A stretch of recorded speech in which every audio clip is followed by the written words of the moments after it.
नमस्कार, आदाब, सत श्री अकाल। स्वागत है आपका हमारे यूट्यूब चैनल AHR के ब्लॉग्स में। सो गाइस, आज हम आए हैं महाकाल की नगरी उज्जैन में। और जैसा कि आप देख सकते हैं कि हम रात में ही यहाँ पहुँच गए थे।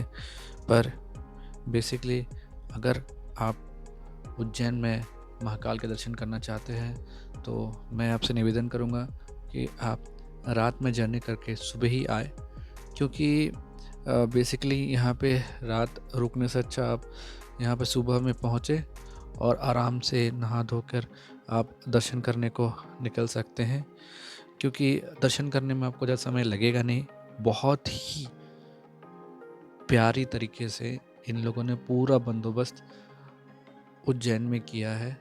हर व्यक्ति जो भी यहाँ पे नया है, जो भी यहाँ पे दर्शन के लिए आते हैं, उनके लिए यहाँ पे प्रॉपर इंतज़ाम है।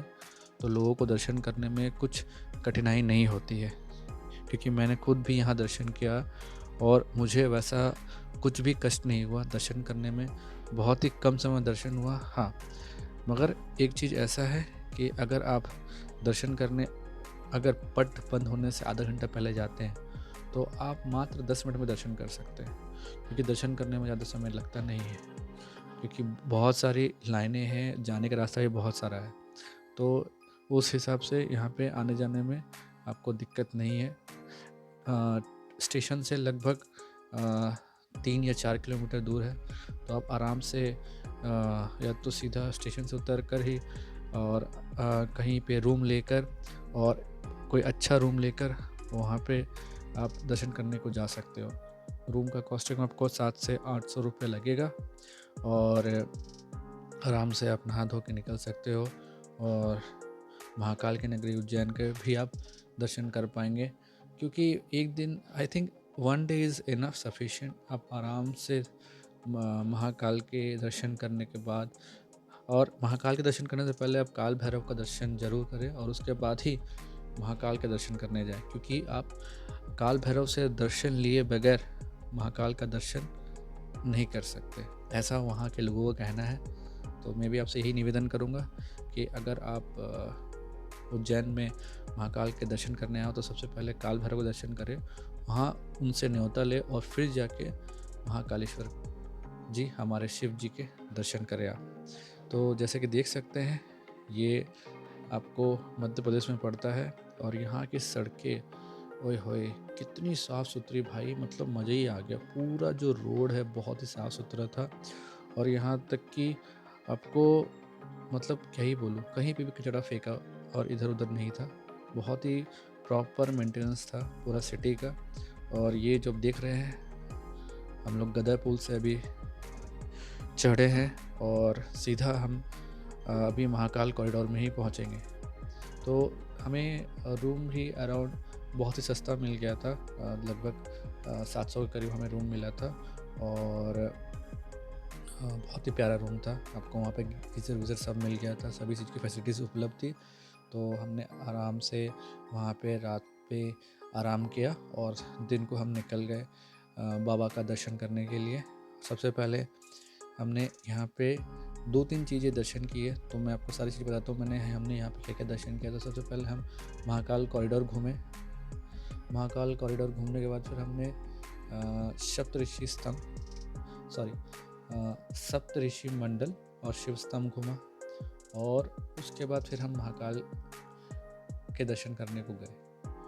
तो यहाँ का जो व्यू था भाई, बहुत ही प्यारा था और लोगों ने, मतलब यहाँ का जो मेंटेनेंस है बहुत प्यारे, जैसे कि मैं आपको बताया था। और यहाँ पे निःशुल्क कोई चार्जेस नहीं है एक्चुअली जाने का।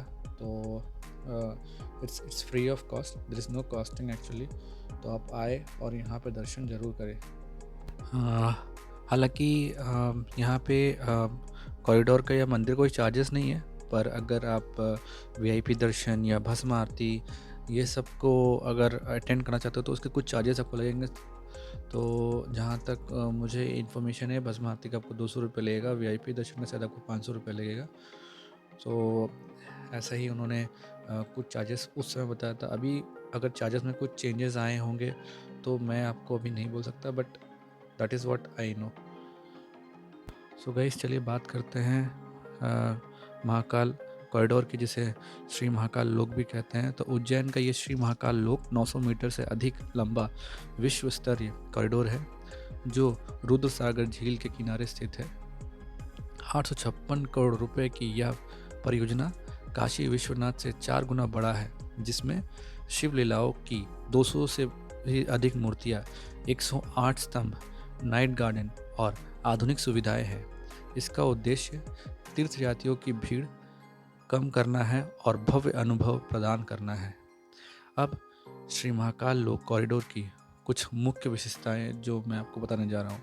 यह परियोजना लगभग 47 हेक्टेयर यानी 40 हेक्टेयर से अधिक क्षेत्र में फैली है, जिसे 2 चरणों में विकसित किया जा रहा है। पहला चरण की लागत लगभग 316 से 350 करोड़ रुपए है, जबकि कुल परियोजना का लागत जो है वो 856 करोड़ रुपए है। इसकी कुल लंबाई 900 मीटर से अधिक है। यह गलियारा देश के सबसे बड़ी गलियारों में से एक है। इसमें 108 स्तंभ है जो शिव के आनंद तांडव को दर्शाते हैं। कॉरिडोर में 2 मुख्य राष्ट्रीय द्वार है, नंदी द्वार और पिनाकी द्वार। यहाँ 200 से अधिक मूर्तियाँ और भित्ति चित्र स्थापित है जो भगवान शिव के जीवन और उनकी कहानियाँ जैसे शिव विवाह, सती की कथा, त्रिपुरासुरवध को चित्रित करते हैं। इस परियोजना में पुराने रुद्रसागर झील का जीर्णोद्धार भी शामिल है। यहाँ एक विशेष नाइट गार्डन बनाया गया है जो रात में लाइटिंग के साथ अद्भुत दृश्य प्रस्तुत करता है। महाकाल दर्शन के लिए एक मल्टीमीडिया शो और म्यूजियम की व्यवस्था भी है। बैटरी से चलने वाली गाड़ियाँ, फैसिलिटी सेंटर और सरफेस पार्किंग। कॉरिडोर आम जनता के लिए सुबह 6 बजे से रात 11 बजे तक खुला रहता है। इस परियोजना का मुख्य उद्देश्य ये था कि महाकालेश्वर मंदिर परिसर में भीड़ को कम करना, भक्तों को सुरक्षित और सुगम दर्शन प्रदान करना तथा उज्जैन में पर्यटन को बढ़ावा देना है। चलिए अब हम बात करते हैं उज्जैन के महाकालेश्वर मंदिर की। तो उज्जैन का ये जो महाकालेश्वर मंदिर है ये 12 ज्योतिर्लिंगों में से एक है, जो कि शिप्रा तट पर स्थित स्वयंभू दक्षिण मुखी शिवलिंग है, जो अपनी भस्म आरती, 5000 साल पुराने इतिहास और रहस्यों के लिए प्रसिद्ध है। यह एकमात्र स्थान है जहां भस्म से पूजा होती है और उज्जैन के राजा केवल महाकाल ही हैं। यहाँ कोई मुख्यमंत्री रात को नहीं रुकता। उज्जैन के महाकालेश्वर मंदिर के बारे में अब हम कुछ विस्तृत जानकारी आपको बताते हैं। तो यह मंदिर शिव के 12 ज्योतिर्लिंगों में से एक है और ये स्वयंभू यानी अपने आप ही प्रकट हुआ है, ऐसा माना जाता है। महाकाल की मूर्ति दक्षिण मुखी है, जो तंत्र विद्या में बहुत महत्व रखती है। इस ऐतिहासिक शहर और मंदिर का वर्णन 5000 साल पुराने ग्रंथों में है। पौराणिक कथा के अनुसार अवंती नगरी के भक्तों की रक्षा के लिए भगवान शिव ने धरती फाड़कर महाकाल रूप में प्रकट होकर दूषण राक्षस का वध किया था। अब हम मंदिर की वास्तुकला और संरचना के बारे में बात करेंगे। तो महाकाल मंदिर 5 मंजिला है, जिसके भूतल पर महाकालेश्वर, दूसरी मंजिल पर ओमकारेश्वर और तीसरी मंजिल पर नागचंद्रेश्वर की मूर्ति है। नागचंद्रेश्वर की प्रतिमा सिर्फ नाग पंचमी के दिन दर्शन के लिए खोली जाती है। महाकालेश्वर मंदिर 51 शक्तिपीठों में से एक माना जाता है। यहाँ की अनोखी परंपराएं और रहस्य। महाकाल मंदिर की सबसे प्रमुख विशेषता भस्म आरती है, जो सुबह 4 बजे होती है। इसमें चिता की राख यानी भस्म से शिव जी का श्रृंगार किया जाता है। उज्जैन के असली राजा महाकाल को ही माना जाता है। मान्यता यह भी है कि यहाँ का राजा यानी मुख्यमंत्री या राजा रात को रुकता नहीं है। यदि वे रुकते हैं तो उनकी सत्ता जा सकती है। प्राचीन काल में उज्जैन को भारतीय समय की गणना का केंद्र बिंदु भी माना जाता था। अब यहाँ के कुछ विशेष त्यौहार और पूजा। महाशिवरात्रि पर यहाँ विशाल मेला लगता है और पूरी रात विशेष पूजा होती है। श्रावण और भाद्रपद के महीनों में महाकाल की सवारी निकाली जाती है। दर्शन का समय और स्थान। यह मध्य प्रदेश के उज्जैन शहर में क्षिप्रा नदी के तट पर स्थित है। मंदिर सुबह 4 बजे से रात 11 बजे तक दर्शन के लिए खुला रहता है। यह मंदिर आस्था का एक केंद्र है जहां आकर मृत्यु का भय दूर हो जाता है।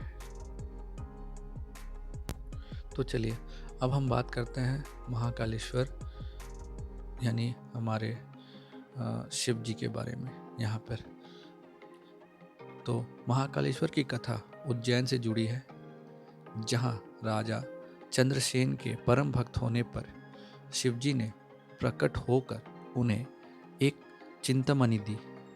बाद में दूषण नामक राक्षस से प्रजा को बचाने के लिए भगवान शिव महाकाल रूप में प्रकट हुए और धरती को चीरकर असुरों का संहार किया, जिसके बाद यह ज्योतिर्लिंग स्वयंभू रूप में स्थापित हो गया, जो काल के भी काल है और मृत्यु लोक के स्वामी माने जाते हैं। और इनका नाम काल का स्वामी है, जिसे विक्रमादित्य के समय से जोड़ा जाता है। अब इनके बारे में कुछ कथाएं भी है जो मैं आपको बताना चाह रहा हूँ। तो ये कथा है राजा चंद्रसेन और चिंतामणि। तो उज्जैन के राजा चंद्रसेन शिव के परम भक्त थे। शिवगण मणिभद्र ने उन्हें एक चमत्कारी चिंतामणि दी, जिससे उनका तेज बढ़ गया। अन्य राजाओं ने इसे पाने के लिए आक्रमण किया तो चंद्रसेन महाकाल की शरण में चले गए। दूषण नामक राक्षस के आतंक से प्रजा त्राहि त्राहि कर उठी। प्रजा की पुकार सुनकर भगवान शिव महाकाल रूप में प्रकट हुए और उन्होंने दूषण व उसके असुरों का संहार किया, जिससे बुराई पर अच्छाई की जीत हुई। इस घटना के बाद भगवान शिव ज्योतिर्लिंग के रूप में यहाँ समा गए। यह एकमात्र दक्षिण मुखी ज्योतिर्लिंग है जो इसे अन्य ज्योतिर्लिंगों से अलग बनाता है और इसे काल का स्वामी यानी महाकाल कहा जाता है। उज्जैन को काल गणना का केंद्र माना जाता है और महाकाल को पृथ्वी का संरक्षक है। यहाँ की स्थानीय मान्यता है कि राजा विक्रमादित्य के बाद कोई भी शासक रात भर उज्जैन में नहीं रुकता, क्योंकि महाकाल ही उज्जैन के राजा है। भस्म आरती और अभिषेक। महाकाल को भस्म से स्नान कराया जाता है, जो संसार की क्षण भंगुरता और शिव की अमरता का प्रतीक है। उनके अभिषेक के लिए कोटि तीर्थ कुंड का जल प्रयोग होता है, जिसे औषधीय गुणों से युक्त माना जाता है। इस प्रकार महाकालेश्वर मंदिर की कथा भक्तों की श्रद्धा, बुराई पर अच्छाई की विजय और शिव की सर्वव्यापक शक्ति से जुड़ी है, जो इसे 12 ज्योतिर्लिंगों में एक अद्वितीय स्थान दिलाती है। उज्जैन के महाकालेश्वर मंदिर में सप्त ऋषि मंडल यानी 7 प्रमुख ऋषियों का समूह और शिव स्तंभ यानी ऊर्जा का केंद्र महाकाल की दिव्य शक्ति और समय के स्वामी के रूप में उनकी भूमिका को दर्शाते हैं। ये दिव्य संरचनाएं उज्जैन को पृथ्वी और समय की गणना का केंद्र और एक महत्वपूर्ण आध्यात्मिक स्थल यानी शक्तिपीठ बनाती है। महाकालेश्वर में सप्तऋषि मंडल और शिव स्तंभ का विवरण। तो अभी हम बात करेंगे सप्तऋषि मंडल के बारे में। तो यह मंडल उन 7 महान ऋषियों यानी कश्यप, अत्रि, भारद्वाज, विश्वामित्र, गौतम, जमदग्नि और वशिष्ठ का प्रतिनिधित्व करता है, जिन्होंने वेदों और ज्ञान का प्रसार किया। महाकालेश्वर मंदिर में यह सप्तऋषि मंडल भक्तों को ज्ञान, स्थिरता और आध्यात्मिक मार्गदर्शन के प्रतीक के रूप में पूजा जाता है। महाकाल ज्योतिर्लिंग के साथ इनकी उपस्थिति यह दर्शाती है कि समय का नियंत्रण केवल शिव के पास है और ऋषिगण उनके सेवक हैं। अब कुछ बातें शिव स्तंभ के बारे में। शिव स्तंभ को ऊर्जा का एक प्रचंड और दिव्य स्तंभ माना जाता है, जो महाकालेश्वर मंदिर के आसपास के क्षेत्र में सकारात्मक ऊर्जा और संचार करता है। यह भगवान शिव के रुद्र रूप और उनके अघोर रूप का प्रतिनिधित्व करता है। यह स्तंभ कालचक्र और ब्रह्मांडीय सत्य के प्रतीक के रूप में स्थापित है, जहां शिव जी को मृत्यु और समय पर विजय प्राप्त करने वाला माना जाता है। ये दोनों ही तत्व महाकालेश्वर को एक अत्यधिक शक्तिशाली और पवित्र स्थान बनाते हैं। सो गाइस, होप मेरी द्वारा दी गई जानकारी आपको अच्छी लगी होगी। तो इसी तरह अगर आप मेरे वीडियो को लाइक, शेयर और सब्सक्राइब करेंगे तो मेरा ये जो यूट्यूब चैनल है और भी अच्छे तरीके से ग्रो करेगा। तो अब हम अपने वीडियो को यहीं पर समाप्त करते हैं। आशा करता हूँ मेरा ये वीडियो आपको अच्छा लगा हो। अच्छा लगा तो जानते हो क्या करना है, आपको मेरे इस वीडियो को लाइक करना है, शेयर करना है, सब्सक्राइब करना है और अपने दोस्तों और रिश्तेदारों में इसको फॉरवर्ड करना है। तब तक के लिए मैं AHRK blogs signing off from this video. Thank you, शुक्रिया, खुदा हाफिज़ और हमें रहे प्यार के। फिर मिलेंगे चलते चलते, तब तक के लिए बाय एंड हर हर महादेव।